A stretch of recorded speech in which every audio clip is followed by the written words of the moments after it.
This is Barry Zalma speaking for Claim School Incorporated's blog, Zalma on Insurance. Today we're going to talk about why it's just not nice to accuse a person of insurance fraud, even if you have a YouTube channel that's watched by a lot of people. And an anti-SLAPP motion will fail unless the plaintiff is a public figure. Tien Dung Tran, the owner of 2 YouTube channels, appealed from an order denying a special motion to strike plaintiffs Manh Van Truong, Mike, and Meiji Truong's complaint pursuant to the anti-SLAPP statute in the state of California. Mike contends plaintiffs' claims, which include defamation and intentional and negligent infliction of emotional distress, arise from protected activity because the statements he allegedly made on YouTube came after plaintiffs voluntarily put themselves in the public spotlight in the local Vietnamese-American community. In Truong versus Tran, the California Court of Appeals on August 29, 2023, concluded that the evidence did not demonstrate that the targeted comments were made in connection with an issue of public interest. Plaintiffs and defendant are members of the Vietnamese-American community in Orange County, California. Plaintiffs own and operate several home improvement-related businesses. Defendant owns 2 YouTube channels for which he creates video content. The complaint refers to defendant's YouTube content as primarily Vietnamese community gossip. Following purported statements made by defendant about plaintiffs on his YouTube channels, plaintiffs sued the defendant for defamation.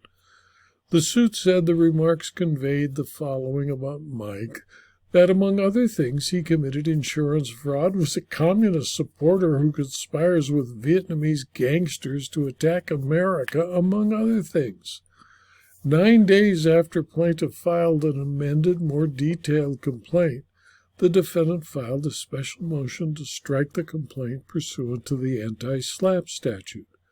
On the first occasion, the day before the 2020 election, Mike asked defendant and another highly viewed YouTube channel to come film. He agreed to have the interview live streamed and the recording posted on defendant's channel. The next day, Mike requested the defendant remove the recorded content, and the defendant did so. Following a hearing on the anti-SLAPP motion, the trial court issued an order denying it in full. Specifically, defendant did not show the alleged statements were made in connection with an issue of public interest. Defendant, on the other hand, asserted that the trial court erroneously found the anti-SLAPP statute did not apply to plaintiff's claims. The court consideration of the anti-SLAPP motion, according to the Court of Appeal, was appropriate, notwithstanding the filing of a first amended complaint. The Court of Appeal noted that litigation of an anti-SLAPP motion involves a 2-step process.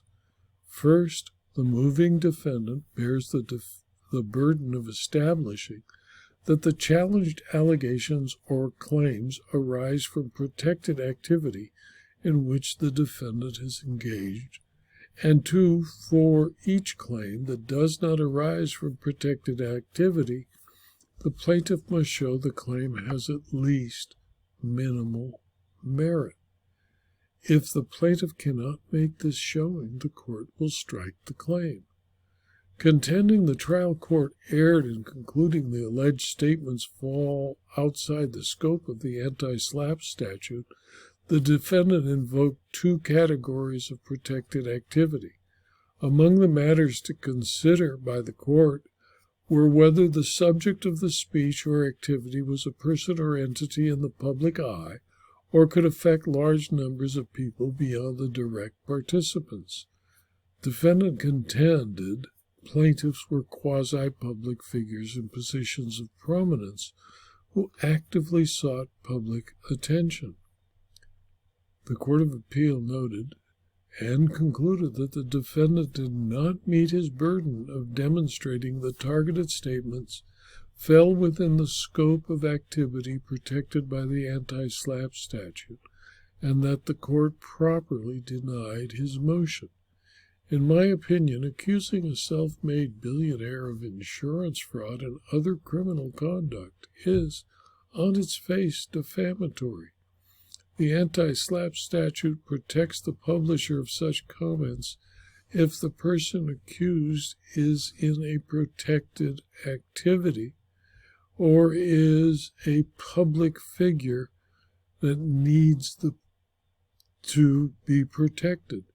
The attempt failed in the trial court and was affirmed properly by the Court of Appeal.